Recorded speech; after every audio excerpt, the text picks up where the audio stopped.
morning, everyone. In our last class, we have seen how we can place the poles and zeros within the Z plane and how we can find out the amplitude response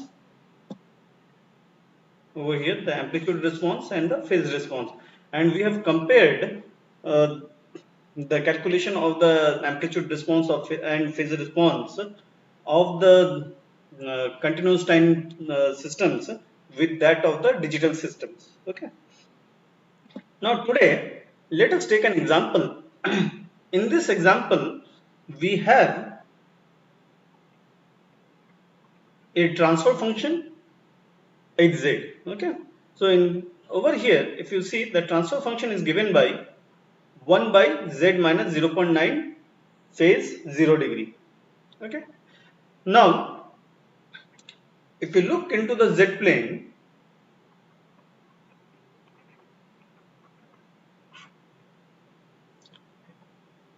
so where we can have the things, if you see the transfer function, this polar coordinates can be represented in the rectangular coordinates over here like this.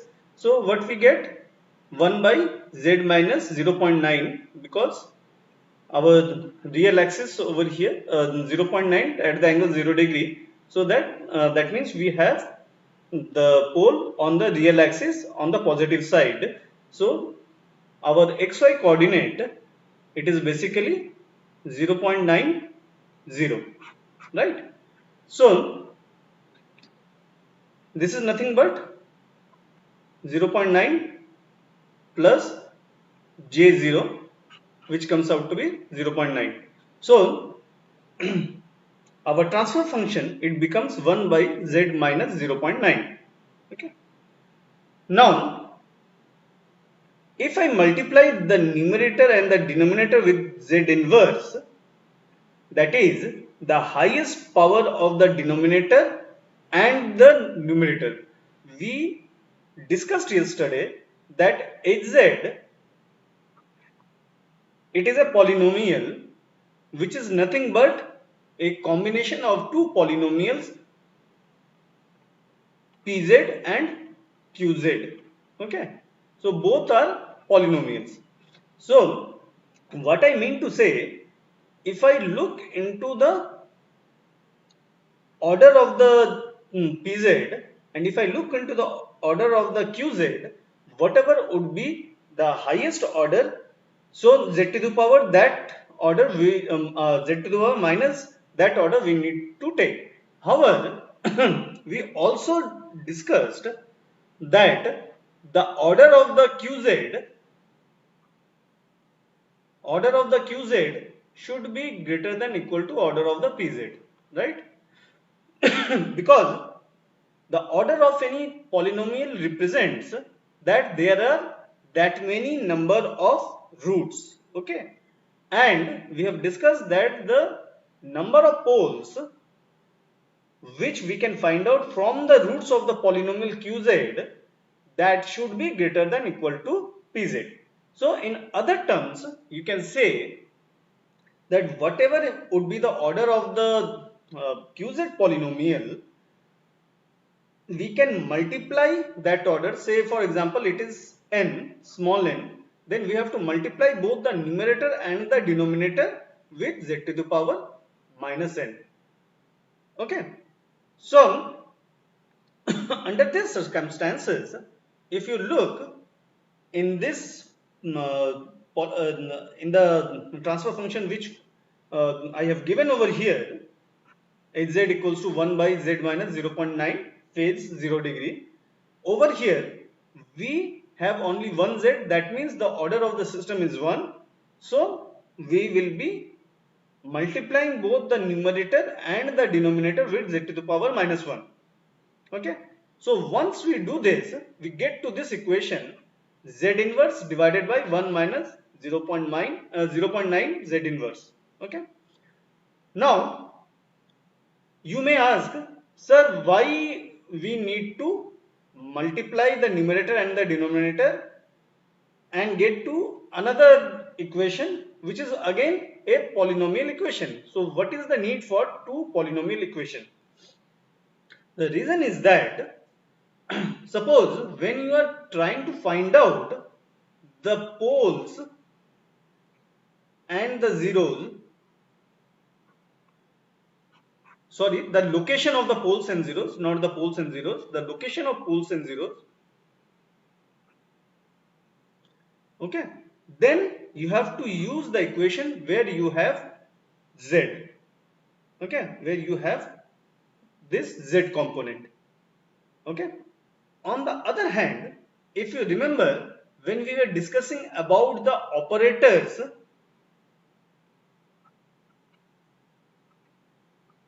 of the digital system,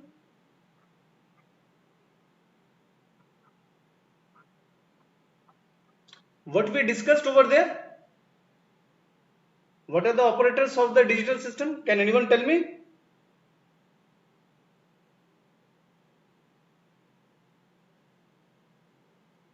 Are you guys there? Yes, sir.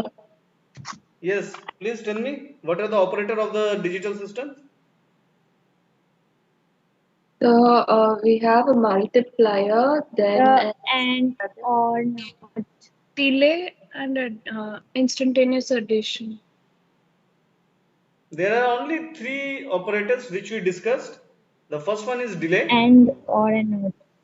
Yes. Then we have multiplier and we have adder. Okay, these three were the things. So how was delay being represented? Delay was being represented in the form of z to the power minus 1. So when we want to implement any filter, we need to put z to the power minus 1. We have to convert the equation, this transfer function equation, in this form z to the power minus 1, so that we can implement the filter. However, when you want to find out the roots, so that you can find out the location of the poles and the zeros, at that time you have to have this z component. Okay. Now, looking into this equation,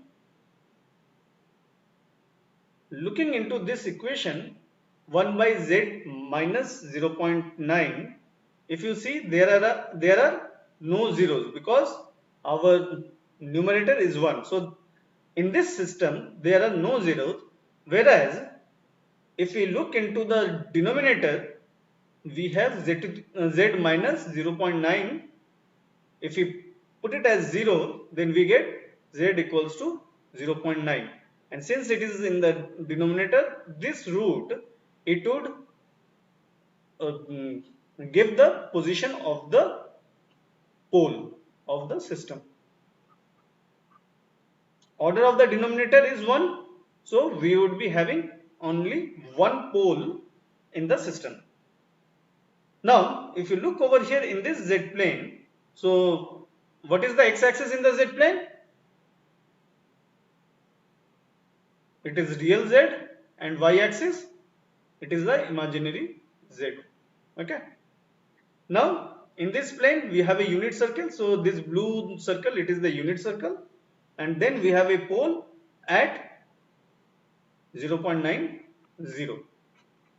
So we have put a pole over here. Now, in our last class, we have discussed that there are two things which we can find out. One is modulus of hz and one is phase of hz. And we have discussed how we can find this out. Okay. Now, for the purpose, what we want to do is that we want to take up these locations 0, pi by 4, pi by 2, 3 pi by 4 and pi. We are basically making our life easy. So we have selectively chosen 5 points. Okay. 0 means at 0 degree, pi means at this 180 degree, and then we have pi by 2, pi by 4, pi by 2 and 3 pi by 4, right? So we have these 5 points.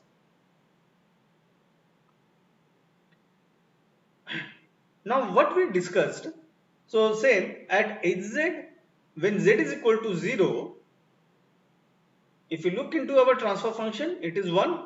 So in the numerator we will be having 1, because there are no zeros over there, simply because of that. Then we have a pole, and what is the distance of the pole to 0 degree? The distance of the pole to 0 degree is, unit circle is 1 and we have the pole at 0.9, so the distance is 0.1. So gain at 0 degree, it is 10. Okay, gain at 0 degree, it is 10. Now in the second case, if we consider this pi, if we consider the pi, modulus of hz equals to 1. So what we get? The modulus of z at pi is equal to 1 by distance of the pole to this pi, it is 1 by 1.9. So what it comes out to be? It comes out to be 0.53.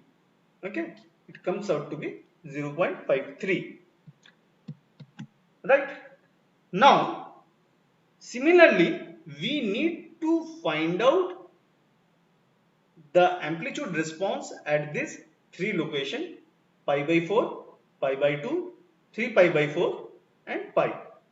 For this purpose, I will just tell you the methodology, how you can find out, then you have to solve it on your own. Okay. So what happens? If you see this point, pi by 4, I'm just drawing it over here. This is 1. Somewhere it will be like this. Okay. So this pi by 4 point, it's at the unit circle 1. Angle is pi by 4. This angle, it is pi by 4. If you look into this point, you will be getting, say for example, A. Okay. Then you can find this thing. So from here you can find out this perpendicular this thing, and base, what would be? It would be, say if the base is of this smaller triangle, it is considered to be B. So B would be equal to 0.9 minus of A, right? So you will be getting the value of the B. This perpendicular distance, this perpendicular arm of the right angle triangle, you can get it from this bigger triangle where A is the base. This green shaded triangle, you know the hypotenuse, you can calculate the perpendicular, you can also calculate the A. Okay, so by using either of these two of these things, you can calculate the perpendicular distance also from here. So once you get over here, so you have the perpendicular distance, say P, you have the base B, so you can calculate the hypotenuse, right? So in that way, you can get the distance of the pole from the point pi by 4. Are you getting my point? Then at pi by 2, what you will be having? You can directly calculate the hypotenuse, and you will be having over here the base, and you also know the perpendicular. Perpendicular is 1, and accordingly you can get it. Then if you consider this 3 pi by 4 point,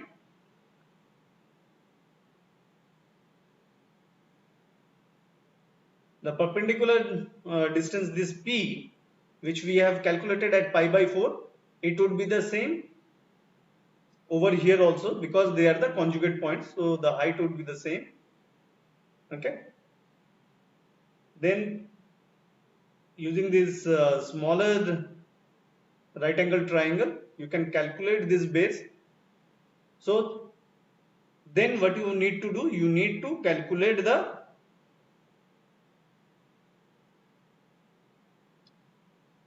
this bigger hypotenuse, distance of the pole to this point. So you know now this distance and this distance, so total distance you can calculate. You know this perpendicular p, and from there you can calculate the hypotenuse. Okay, then so in this way you can find out the amplitude response of this filter, what we have discussed over here, is z equals to 1 by z minus 0.9 phase of 0 degree. Okay, now coming to the phase, what we had discussed about the phase, suppose there is a point here and we have a pole like this, so we have to draw a line which is parallel to the x-axis, and then we would draw the line or the vector between the pole and the point, and from that x-axis we will be going towards that vector, and whatever would be the angle, that would be regarded as the phase, theta or phi, whatever notation you want to give. Okay, so in this case at 0 degree, what you will be getting at 0 degree, there is if you draw the parallel line, it does not have to move, we cannot move, so it would be 0. Then at pi by 4 you had this right angle triangle, say if you draw it over here. Okay, so this is say the pi by 4 point, and this is the point in which is this perpendicular point which is intersecting with the x-axis. So you have this point, and then in this right angle triangle you had calculated the perpendicular, you had calculated the base. Now from here you can calculate the inner angle. Okay, and what would be the phase now? The phase would be this angle, so 180 minus x, so you would be getting this one, minus x. Now please remember what was our phase. Hz was equals to, suppose the phase of the zeros was theta 1 plus theta 2 plus theta 3 minus of say phi 1 plus phi 2 plus phi 3. So this phi, it was basically for the poles, so we had a minus sign. So whatever the phases you would be calculating, that phases would be prefixed with this minus sign. Okay, now similarly you have at pi by 2 you have this right angle triangle, from there you can calculate this angle, and then you can calculate the phase at pi by 2 by 180 degree minus this x value, whatever you will be calculating from here. Similarly at 3 pi by 4 also we had calculated the distance from here, and now you can calculate the angle from here. You can calculate this angle, whatever is the angle from here, and after calculating the angle, say it is a degree, so this outer phase it would be 180 degree, 180 degree minus a degree, so you can calculate it from there. And similarly in at pi, what we will be having? We'll be having 180 degree phase. Are you getting my point? Am I clear to all of you? Yes. Okay, good. Yes, sir. Yeah. So all of you are having your scientific calculator ready with you? Yes. Yeah. So today you can start working on this, and then we will discuss the next one.